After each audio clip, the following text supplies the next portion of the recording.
Good morning सभी बच्चे को देशा मैथमेटिक्स क्लासेस सीखे में। आप लोग कैसे हैं कमेंट बॉक्स में बताइए, ठीक है कि नहीं, कोई दिक्कत है तो नहीं। दिक्कत भी होगा तो देखिए हम लोग कोई यहाँ से सॉल्यूशन नहीं कर सकते हैं, कुछ प्रॉब्लम है उनको शेयर कर सकते हो, उसको हो सकता है हमसे, और अगर प्रॉब्लम दूर हो जाए तो हेल्प कर सकते हैं, समझिए। तो हमारे चैनल को जल्दी से लाइक और सब्सक्राइब कर दीजिए ताकि हम आगे बढ़ें। और जो हमारा ये चैप्टर जो है पोषण, जय प्रक्रम पोषण, ये पहला अध्याय, और ये हमारा जो है इसमें पार्ट 5 वीडियो है, ये पार्ट 5 वीडियो। और इसमें जो है छोटी आंत को देखने वाले हैं। किसको देखने वाले हैं? छोटी आंत को। इससे पहले जितने भी वीडियो बनाए पार्ट 1, पार्ट 2, पार्ट 3, ये चारों वीडियो को देखिएगा तो अच्छे से समझ में आएगा। इस चैप्टर से संबंधित जो भी क्वेश्चन है, जो भी जानकारी है, बहुत ही अच्छे से बताया गया है। बहुत ही ज़्यादा मेहनत किए हैं इसको बनाने में, बहुत ज़्यादा टाइम इसमें लग रहा है। तो आप लोग जो है उसको ज़रूर देखिए क्योंकि आप ही लोग के लिए बना रहे हैं। तो सभी बच्चे उसको देखिए और लिखिए, समझिए, ताकि एग्ज़ाम में कोई दिक्कत ना हो और आगे जानकारी भी जो मिल रहा है उसे भी देखना है कि कोई दिक्कत हमें जानकारी में ना हो। क्योंकि मान के चलो बायोलॉजी पढ़ के क्या बनता है ये तो सभी बच्चे जानते हैं, तो इसीलिए बायोलॉजी की थोड़ा अच्छे से ध्यान दो। ये नहीं कि बायोलॉजी मान, अपनी शरीर के बारे में, जीव जंतु पेड़ पौधे के बारे में अच्छी तरह से जानकारी मालूम होना चाहिए। छोटी आंत की बात करें तो शरीर के सबसे लंबा भाग है, शरीर की सबसे लंबा भाग है और यह बेलनाकार होता है, समझ गया। छोटी आंत क्या है? शरीर की सबसे लंबा आंत, यानी कि आहार नाल में पूछा जाए तो सबसे लंबी जो है छोटी आंत होती है। आहार नाल के सबसे लंबी भाग छोटी आंत, तो शरीर का भी एक भागे हुआ। और इसकी रचना कैसी होती है? बेलनाकार। आहार नाल की रचना कैसी होती है? बेलनाकार होता है। छोटी आंत की रचना कैसी होती है? क्वेश्चन में पूछ देगा तो क्या लिखना? बेलनाकार होती है। छोटी आंत आहार नाल की सबसे लंबा भाग है। छोटी आंत क्या है? आहार नाल की सबसे लंबा भाग है। आहार नाल, इस भाग में पाचन की क्रिया संपूर्ण होती है। आहार जो होता है, आहार मतलब हम लोग कल ही बता चुके हैं, पिछले वीडियो जो थे हमारा, कल वाले मतलब पिछले वीडियो के। आहार, आहार का मतलब हम बता दिए थे, नाल का भी मतलब बता दिए थे। भोजन, जिस आंत में भोजन पच जाता है, संपूर्ण रूप से उसकी पाचन की क्रिया होती है, तो वही ये है, ये छोटी आंत। इसमें क्या होता है? भोजन का संपूर्ण रूप से पाचन होती है। आहार नाल में क्या होता है? संपूर्ण रूप से पाचन होती है। आहार नाल की रचना कैसी है? बेलनाकार, बेलनाकार सबसे लंबा भाग है, सबसे लंबा भाग। पूछेगा कि सबसे लंबा भाग, आहार नाल की सबसे लंबा भाग, तो क्या लिखना है? छोटी आंत। क्या लिखना है? छोटी आंत। छोटी आंत जो है सबसे लंबा भाग है। मनुष्य की क्रिया पूरी कहाँ होती है? ये भी पूछेगा। मनुष्य की जो पाचन की क्रिया होती है वो पूरी कहाँ होती है? तो छोटी आंत में। कहाँ होती है? छोटी आंत में। सभी बच्चे लाइक और शेयर कर दिए हैं कि नहीं? वीडियो को कर दीजिए प्लीज़। और चलिए आगे बढ़ते हैं। मनुष्य के सबसे लंबी, यानी कि इसकी लंबाई देखा जाए तो लगभग 6 मीटर होती है। कितना होता है? लगभग 6 मीटर। और चौड़ाई की बात करें तो 2.5 सेंटीमीटर होता है, समझ गया। आहार नाल, आहार नाल में छोटी आंत की लंबाई 6 मीटर, चौड़ाई 2.5 सेंटीमीटर। याद हो गया? यानी आहार नाल का सबसे लंबा भाग छोटी आंत। कैसा रचना कैसा होता है? बेलनाकार होता है। इसकी लंबाई कितनी है? 6 मीटर, चौड़ाई 2.5 सेंटीमीटर। चलो आगे बढ़ते हैं। थोड़ी सी लंबाई सामान्यतः भोजन के प्रकार पर निर्भर करता है। ये जो छोटी आंत की जो लंबाई होता है ना, ये किस पे निर्भर करता है? भोजन के पर, भोजन पर ये निर्भर करता है। शाकाहारी में बड़ा होता है, वही मांसाहारी पूछे तो उसमें छोटा होता है। शाकाहारी में बड़ा और मांसाहारी में छोटा। ये भोजन पे क्या होता है? सामान्यतः देखा जाए तो भोजन के प्रकार पर निर्भर करता है। भोजन किस प्रकार का है? भोजन के प्रकार पर निर्भर करता है। किस पे निर्भर करता है? भोजन के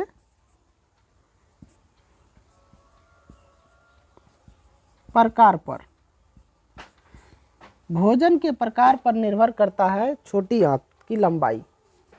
समझ गया, यानी किसका बड़ा है किसका, ये भोजन तय करता है और उसी के आधार पर हम लोग इसकी लंबाई चौड़ाई को देखते हैं, किसके, छोटी आंत की लंबाई चौड़ाई को। भिन्न भिन्न जंतु में अलग अलग इनकी क्या होता है, लंबाई चौड़ाई होता है, किसके, छोटी आंत की। भिन्न भिन्न जंतु में, अलग अलग जंतु में अलग अलग प्रकार की लंबाई होती है। जैसे मांसाहारी जंतु की लंबाई क्या होता है, हमने बताया मांसाहारी में क्या होता है, छोटा पड़ जाता है, शाकाहारी में बड़ा होता है। आए समझ में? तो समझ गया, शाकाहारी जो भी जीव जंतु है उनकी छोटी आंत की लंबाई अधिक होती है, वही मांसाहारी की बात करें तो छोटी होती है। और जो ये शाकाहारी की अपेक्षाकृत मांसाहारी जो भोजन होता है वो क्या होता है, पचने में वो आसान होता है, सरल होता है। तो पेड़ पौधे का छाल जो होता है वही होता है सेलुलोज। क्या होता है, सेलुलोज। और कागजी पेपर भी सेलुलोज का ही बनता है। बात करें छोटी आंत के भाग के बारे में, तो छोटी आंत जो है उसको 3 भाग में रखा है। छोटी आंत को कितने भाग में बांटा है, छोटी आंत को 3 भाग में बांटा है। कितने भाग में, 3 भाग में। तो छोटी आंत को 3 भाग में बांटा है। और छोटी आंत में का सबसे बड़ा हिस्सा, छोटी आंत का सबसे बड़ा हिस्सा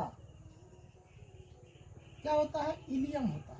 सबसे बड़ा हिस्सा क्या होता है, इलियम होता है। छोटी आंत में अगर वो पूछा जाए सबसे बड़ा हिस्सा कौन सा भाग होता है, तो इलियम वाला भाग होता है। तो इलियम सबसे बड़ा हिस्सा होता है। गरहनी छोटी आंत का पहला भाग है। ये जो गरहनी है छोटी आंत, ये पहला भाग है, पहला भाग। छोटी आंत का सबसे पहला भाग गरहनी है। और सबसे बड़ा भाग पूछे तो इलियम है। अब बच गया जेजुनम, इसकी बात करें। अब देखो यहाँ पे ध्यान दो, थोड़ा सा इसको हम मिटा के कुछ भाषा लिखते हैं, उसके बाद हम आगे बढ़ते हैं। बात करें जेजुनम की, तो जेजुनम जो है छोटी आंत की मध्य भाग है। कौन सी भाग है, मध्य भाग। मध्य भाग पूछेगा, सबसे पहला भाग गरहनी भाग हो गया, और छोटी आंत का सबसे बड़ा हिस्सा हो गया ये इलियम, और मध्य भाग जेजुनम हो गया। और मध्य भाग जेजुनम हो गया, पहला ये हो गया, तो तीसरा भाग ये हो जाएगा। अंतिम भाग बोलो, समझ गया। अंतिम भाग ही बड़ा हिस्सा है छोटी आंत का, समझ गया। जो अमाशय के पाइलोरिक भाग के ठीक बाद शुरू होता है। क्या शुरू होता है, ये गरहनी। गरहनी जो है, गरहनी क्या होता है, जो अमाशय के पाइलोरिक भाग के ठीक बाद शुरू होता है। गरहनी जो पहला भाग है, ये भाग कहाँ से शुरू होता है, अमाशय यानी पेट के पाइलोरिक भाग जो होता है उसके ठीक बाद शुरू होता है ये भाग गरहनी।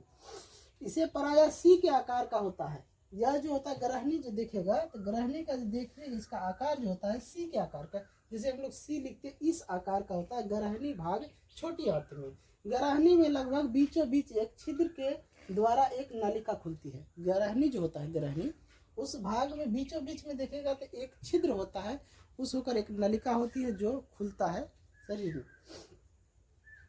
यह नलिका 2 विभिन्न नलिकाओं से जुड़ने से बनी होती है। गरहनी के अंदर जो छिद्र होता है बीचों बीच में गरहनी भाग में, तो वो जो है 2 नालिकाओं के मिलने से, 2 विभिन्न नालिका, अलग अलग नालिकाओं, तो उसके मिलने से बनती है, समझ गया। इनमें एक नालिका अग्नाशय वाहिनी तथा दूसरी नालिका मूल पित्तवाहिनी होती है, समझ गया। गरहनी के 2 नालिका है, विभिन्न नालिका से मिला हुआ बनता है गरहनी का एक नालिका छिद्र। तो एक नालिका क्या होता है, अग्नाशय वाहिनी में, और दूसरा जो है नालिका मूल पित्तवाहिनी होती है। एक होता है अग्नाशय में और दूसरा होता है मूल पित्तवाहिनी, समझ गया। अमाशय के साथ छोटी आंत का कौन सा हिस्सा बड़ा होता है, अमाशय के साथ छोटी आंत का कौन सा हिस्सा बड़ा होता है, तो इलियम वाला हिस्सा क्या होता है, बड़ा होता है। यहाँ नीचे में कुछ क्वेश्चन है कि छोटी आंत के प्रकार, छोटी आंत कितने प्रकार के होते हैं? तो 3 प्रकार के। छोटी आंत में सबसे बड़ा हिस्सा, तो सबसे बड़ा हिस्सा देखा जाए छोटी आंत में क्या है? इलियम है। क्या है? इलियम। छोटी आंत में पहला भाग, तो पहला भाग कहाँ है? ये ग्रहणी है पहला भाग, और दूसरा भाग ये हो गया मध्य वाला भाग, ये इसको मध्य दूसरा भी बोल सकते हैं, इसका अंतिम भाग बोल सकते हैं, पहला दूसरा और अंतिम, समझ गया, या मध्य भाग। एक और इसमें आता है कि छोटी आंत की आकार, ये लास्ट क्वेश्चन है कि छोटी आंत का आकार कैसी होती है? छोटी आंत का आकार हमने शुरू में ही बताया बेलनाकार होती है। कैसा होता है? बेलनाकार। बेलन देखा है ना कैसे होता है? इसके आकार का होता है। छोटी आंत की जब भी पूछे तो इस आकार का बेलनाकार होता है, ये बेलन टाइप का है, समझ गया। अब बच्चों ये मत समझ लेना कि जो हमारे घर में चलता है वो भी एक बेलन है। हमारे घर में जो चलता है वो भी एक प्रकार का बेलन है।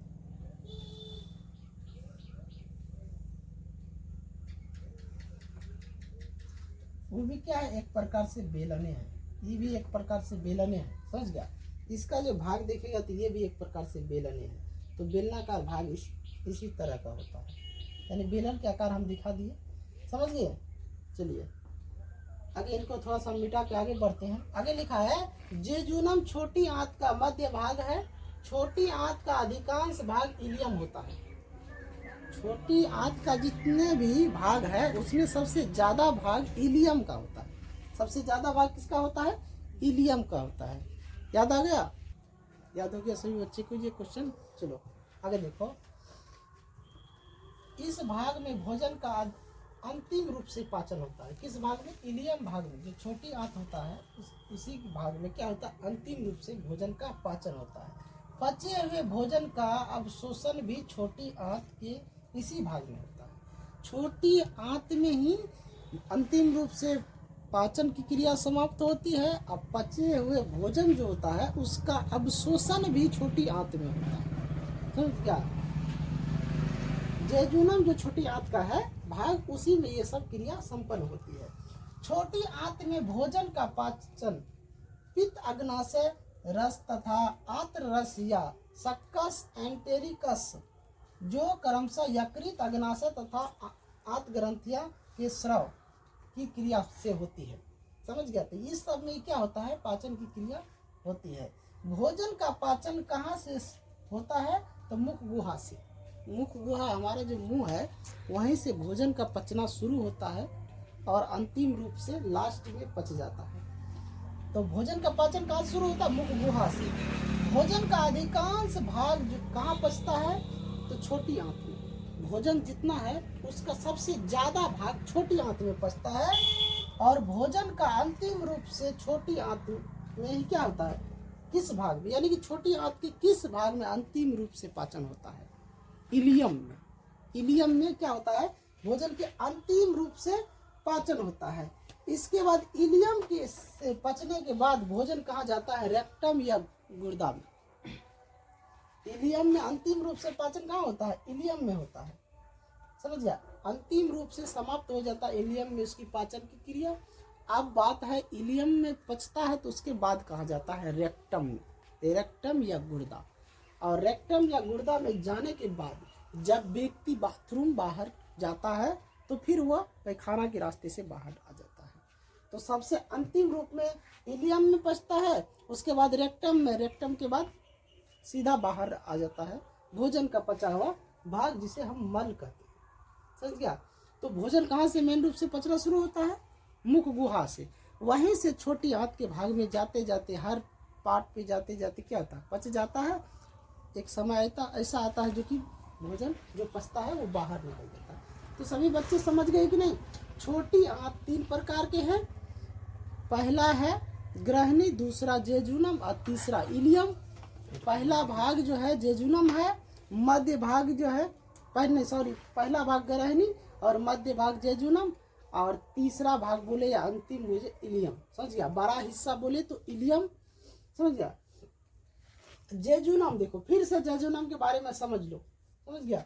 ये ग्रहणी के बारे में यहाँ लिखा है। जो ग्रहणी जो अमाशय के पाइलोरिक भाग के ठीक बाद शुरू होता है, ग्रहणी भाग जो शुरू होता है यह सी के आकार का होता है। कौन सा भाग? ग्रहणी भाग जो होता है सी के आकार का होता है। ग्रहणी में लगभग बीचों बीच एक छिद्र होता है, एक छिद्र होता है जो नलिका में खुलती है।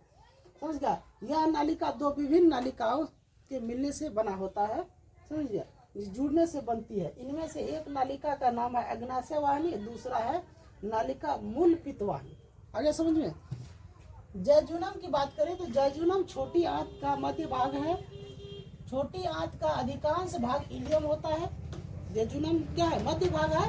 और अधिकांश भाग पूछे तो इलियम है। इस भाग में ही भोजन का अंतिम रूप से पाचन होता है। इलियम भाग जो है छोटी आंत का, उसी में क्या होता है? अधिकांश रूप से अंतिम क्रिया जो होती है पाचन का, वो किस में होता है? इलियम में ही होता है। पचे हुए भोजन का अवशोषण भी छोटी आंत के इसी भाग में होता है। इलियम वाला ही भाग में पचे हुए भोजन का अवशोषण होता है। समझ गया? छोटी आंत में भोजन का पाचन पित्त अग्नाशय रस तथा आंत रस या सक्कस एंट्रिकस जो क्रमशः यकृत अग्नाशय तथा आंत ग्रंथियां के स्राव है, इसी से ये क्रिया संपन्न होती है। पचने वाली जो क्रिया होती है वो संपन्न होती है। भोजन का पाचन कहाँ से शुरू होता है? तो मुख गुहा से शुरू होता है। अंतिम रूप से कहाँ? अधिकांश यानी कि अंतिम रूप से पाचन इलियम में होता है। अधिकांश जो पचता है वो भी इलियम में पचता है। समझ गया? छोटी आंत में ही पचता है और छोटी आंत का ही इलियम एक भाग है।